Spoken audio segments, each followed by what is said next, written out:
time check, 10:35 PM. Take off na kami, guys.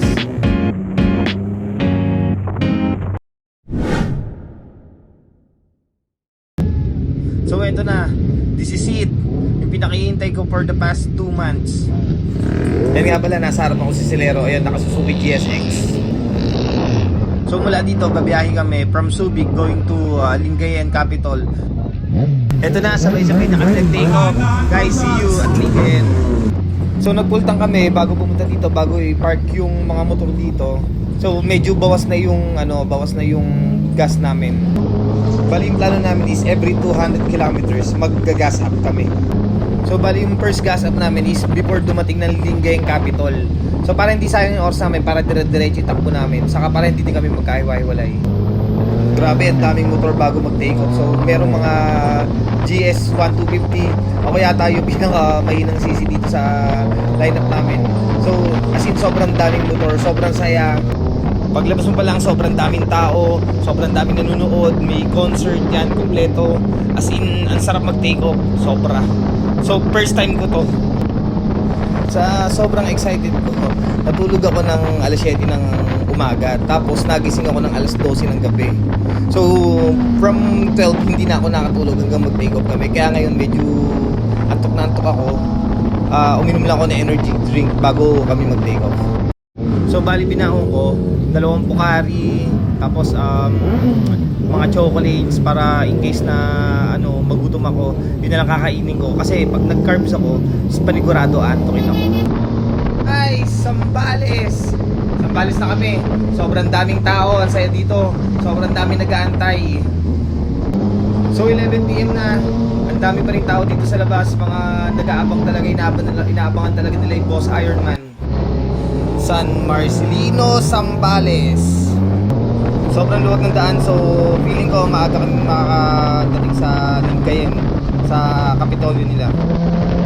So kakalabas lang namin ng iba Zambales, so ubos na gas ko. So maghanap kami ng gas station. Lingayen, Pangasinan. So malapit na kami sa checkpoint 1. So, ang dami pa rin tao, ang dami pa rin naghihintay sa labas. Ang daming nanonood. Sobra, ayan, kalibat kanan, nakikita nyo naman. So, malapit na kami sa checkpoint. Magkapapirma na kami, tapos sisibat na agad. Sayang yung oras. Nandito na kami sa Lingayen. So, first checkpoint guys, ang daming tao. Ang saya, sobra. So, may ano din sila dito, may mga banda, lahat, kompleto sila dito. Ito yung part na kahit pagod ka na, pag nakita mo yung mga nanonood sa'yo, mawawala yung pagod mo, parang gaganahan mo ulit kahit antok ka.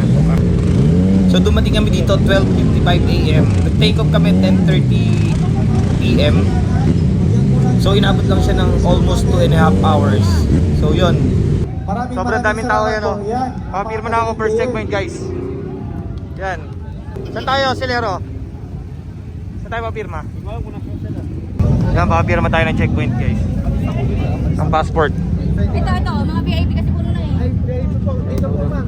So first checkpoint, nakarating tayo dito 12:55. Lingayen, ayan, Pangasinan. Ayan, salamat sa support ng mga tiga Lingayen. Ayan, sobrang dami dumadating. Marami pa ngayon dito. So next checkpoint, Bacnotan, La Union. Let's go! So time check 1:26 AM. Nandito na kami sa La Union, Bacnotan. Paubos na din yung gas ko, so maghanap ako ng malapit na gas station. Bomba na! Dali, sige bomba!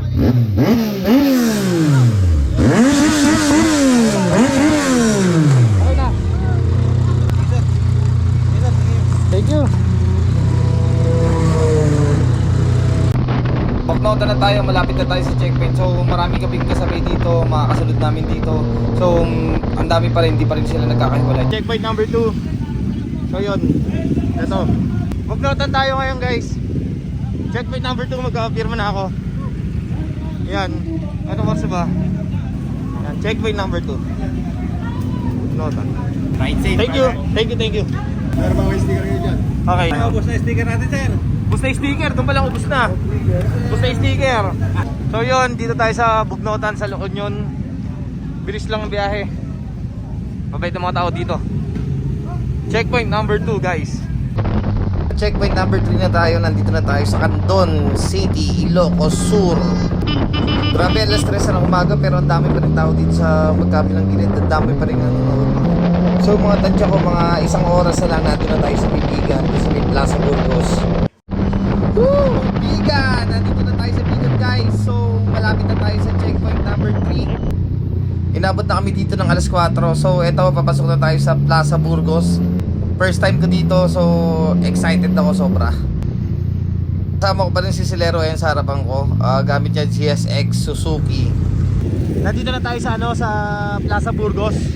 Ayan, third checkpoint. Ang dami pa rin tao dito. Dami pa rin tao dito hanggang ngayon. Ang dami pa dumadating na motor.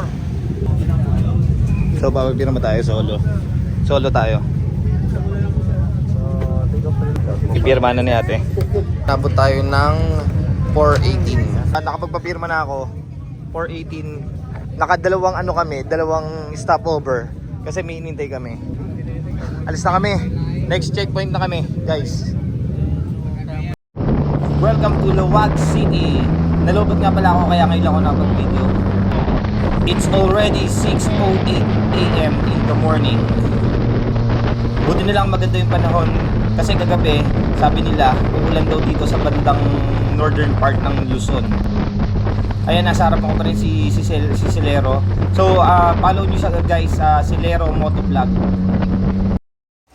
Yung biyahe natin, abutan from Plaza Burgos going to JL Clean Fuel Sanchez Mira is 224 kilometers. So, feeling ko, tansyado ko, abutin siya ng 3 hours or 3.5 hours drive. Pero sulit lang kasi ang ganda ng panahon, ang ganda dito. So ang ganda ng daan, sobrang linis. Buti na lang may mga lokal dito na tumutulong kay Kuya. Kawawa si Kuya nag-overshoot. So yun, may nilaglag pa dito. Grabe kasi mga bankingan dito. Tingnan dito. Nandito na tayo sa Banggi. Ang gaganda ng windmill yun. First time ko makakita ng windmill dito sa Sampaloc dun sa Tanaya tayo. Medyo nagkahiwalay na kami ni Silero kasi hinindoon ko pa yung malingang overshoot. Tapos nagpalit ko ako ng battery ng GoPro kasi lupat na. 79 kilometers na lang makakarating na tayo sa JL Clean Fuel Sanchez Mira, Cagayan. Dito pala kalaki yung windmill sa harapan. Ngayon ko lang nakita ng gitong malapitan ko. Malapit na tayo. 50 kilometers na lang, Sanchez Mira na guys. Checkpoint number 4. Medyo inaantok-antok na ako kasi kanina pa tayo biyahe. Pero ang lamig dito. Maganda pa rin yung panahon. Sabi kasi nila ulan dito kahapon pero hindi pala umulan. Medyo foggy lang sa kanina kaya medyo basa yung daan. So nandito na tayo sa Patapat Viaduct. Hihinto ako dito. Magpipicture muna ako kasi syempre sayang yung biyahe dito. Sobrang layo ng binahe kaya lahat hinihintuan ko. Mga 5 minutes muna ako hinto dito. Magpipicture muna ako. Tapos sibat ulit. Lardo ulit. Lobat na ako guys. Kita-kita na lang sa checkpoint Sanchez Mira JL. Nandito na kami sa JL Sanchez Mira. Kakadating lang namin. Kasama ko si Silero. So halos dito kami nagkita. Pinipirmahan ko yung passport ko. Pagkatapos na to alis na kami kasi medyo nagmamadalig kami. Medyo inaantok na din ako. Kaya shoutout kila ate.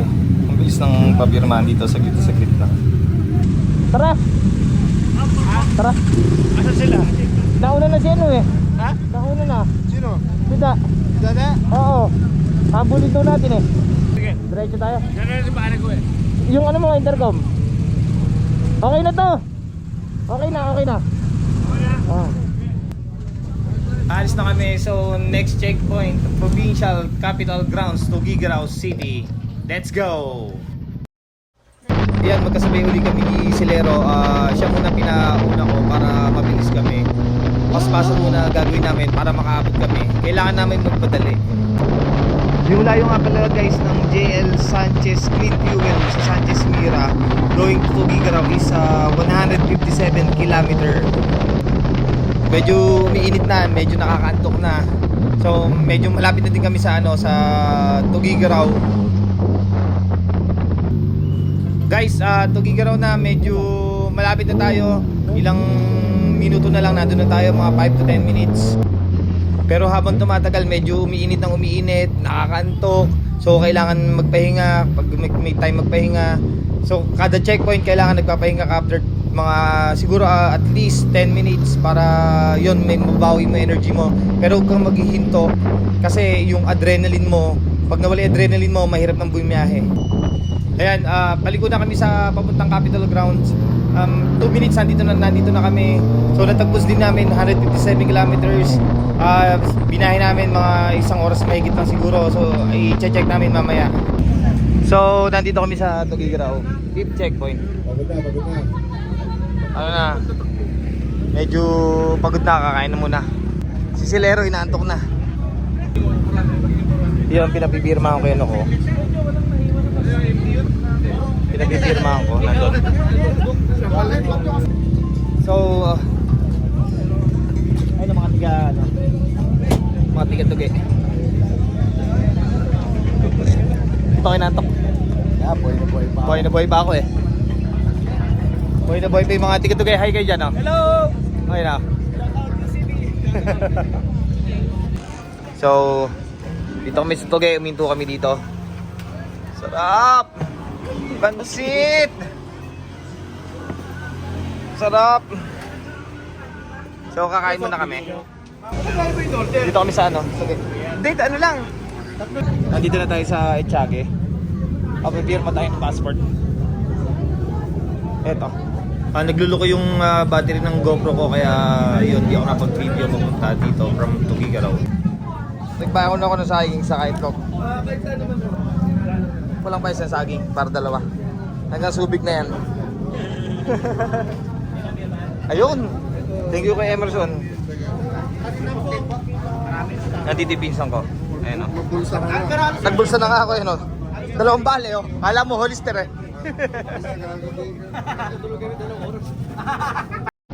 So yun, medyo nakapag-charge tayo ng konti sa may Cargill gas station. So going to ano na tayo, Dipakulaw Rock Formation. Yung biyahe natin doon is about I think mga 2 hours lang kasi or 1.5 hour. Kasi 121 kilometers lang siya, so hindi siya gano'ng kalayo. Kaso ang problema niyan, medyo puro ano siya, bitukang manok dahil dadaan tayo ng Quirino sa Madela. As in puro zigzag doon. As in puro zigzag talaga na parang 60 kilometers yung zigzag doon. Magsasawa ka sa banking doon. Kasama ko pa rin si Serero dyan sa harapan. 2:30 na guys ng hapon pero medyo malamig dito kasi puro puno, puro bundok. So masarap bumiyahe dito dahil puro puno lang yung makikita mo. Dito na kami guys sa zigzag. Yun, ito parang dito ang manok na to. So start na to, papasok na to ng Quirino province sa may Madela. So as in puro zigzag makikita na dito. Magkabuntutan lang kami ni Silero. Actually first time ko lang mapunta sa part ng northern part sa Quirino, sa Tuguegarao, sa lahat. Pinapuntahan ko lang recently sa Tuguegarao pero sobrang tagal na nun. Time check, 4 PM ng hapon. Kanina pa ako inaatok sa Tuguegarao nung kumain kami sa Tuguegarao ng pansit. Kasi actually nagpakabusog ako doon na miski pansit doon. Tapos sinabayan pa ng mga bitukang manok dito sa Quirino. Pero guys, malapit na kami sa Dinadjawan. Konti na lang, malapit na kami. Like mga ilang oras na lang nandun na kami sa Dinadjawan kasi nakikita ko na yung dagat dito. Grabe si Silero, napakabis magpatakbo. So binubuntutan ko lang siya from Echage hanggang dito. Magkasunod lang kami. Kasi dire-diretso lang yung takbo namin. Nag-stopover lang kami kanina, nag-yosi lang kami. Tapos nag-stretching lang dahil sobrang sakit na ng mga pit namin. Grabe. Almost 18 hours na kasi kami nagbibiyahe. 4:15 na ng hapon dito ngayon. Tapos sasabayan pa ng zigzag. Ayan, sobrang talim ng mga liko dito. Pero solid yung daan dito, sobrang ganda din ng daan dito. Sobrang sarap magbiyahe. Kaso yun nga, magsasawa ka dito sa banking. May nakasabay na Ducati yun sa harapan. Ayaw magpahabol. Susubukan kong habulin yung Ducati na to. Grabe yung ng Ducati na to. Hindi ko mahabol. Ducati Multistrada. Ang galing bumangking, aangas bumangking ng Ducati na to. Habulin natin to guys. Right now, bumibengking si Kuya. Ayaw magpa-awat talaga. Kuya, wait for me! Kanina ko pa nakakasabayan to eh. Asa pitan lang ako, tapos nag-throttle siya, nag-throttle din ako. Tapos yun, nilakasan ko lang. Tapos yan, ayaw na magpahabol. So dire-diretso to kanina pa, ayaw magpa-overtake. Tingnan natin kung mahabol ko to. Susubukan ko lang. Pero I think di ko mahabol to, pero hindi ako iwanan na to.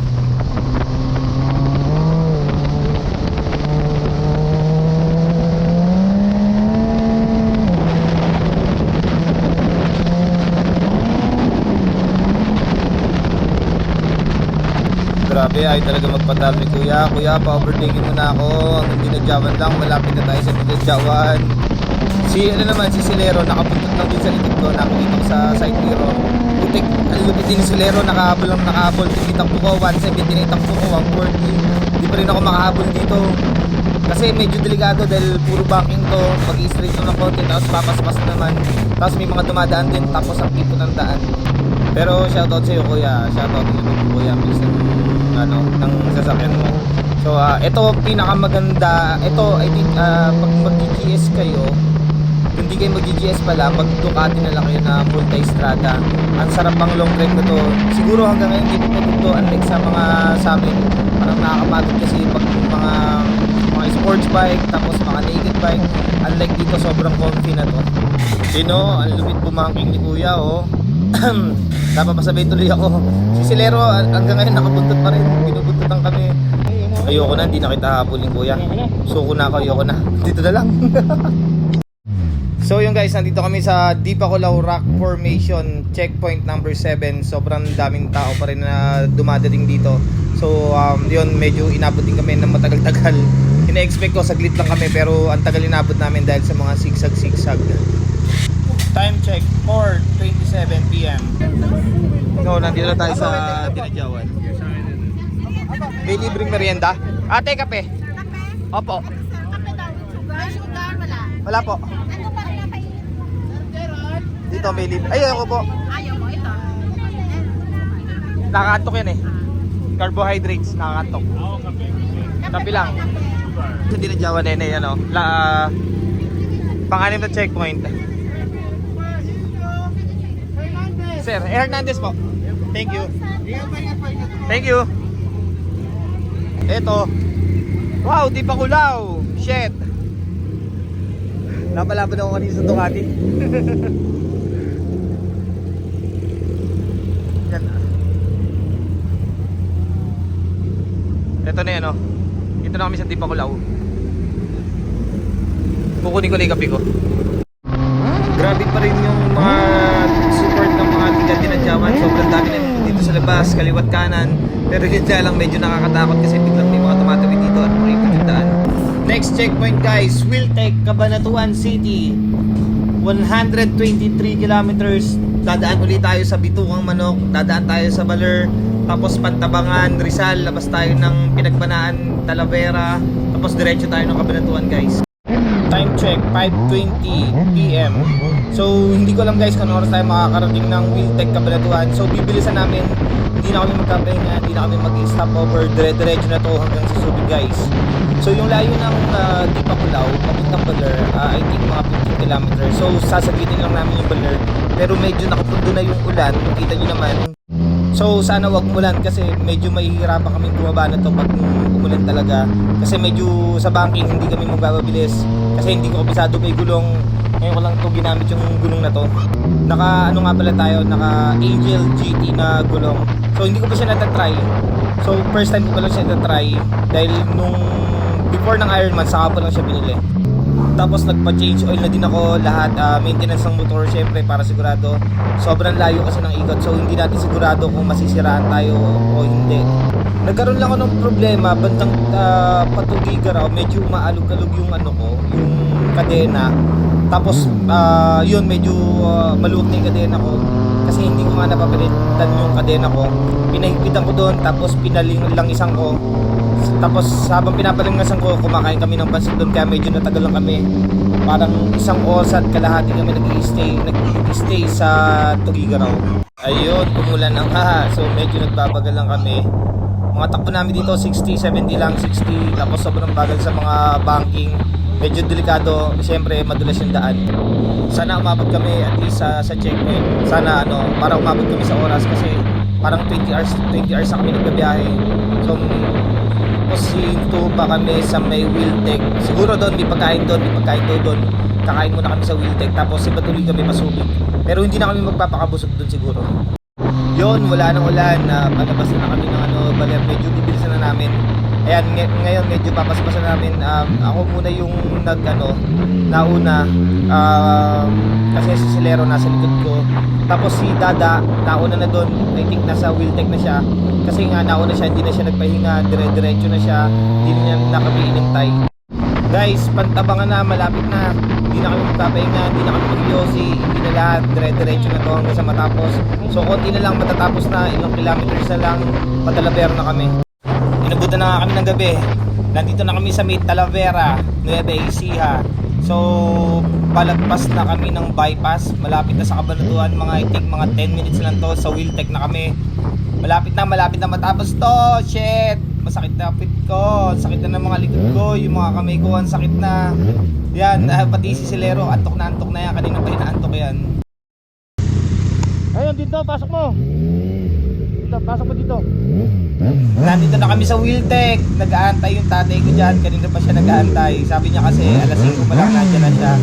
Message sa akin, tinatanong kung asan na ako. Ayun, hinahanap ko kung asan si daddy dyan na. Tingin ko nandito sa gilid. Dito na kami sa Cabanatuan. Dito sa Wiltec. Kakadating lang namin. Shit! Kanina pa naghihintay si daddy dito. As in kanina pa pala ako dito nihintay. Thank you. Daddy, oh. Hinihintay ka ni Daddy, oh. Ayan, dila mo. So, palis na kami dito sa Wiltec, Cabanatuan.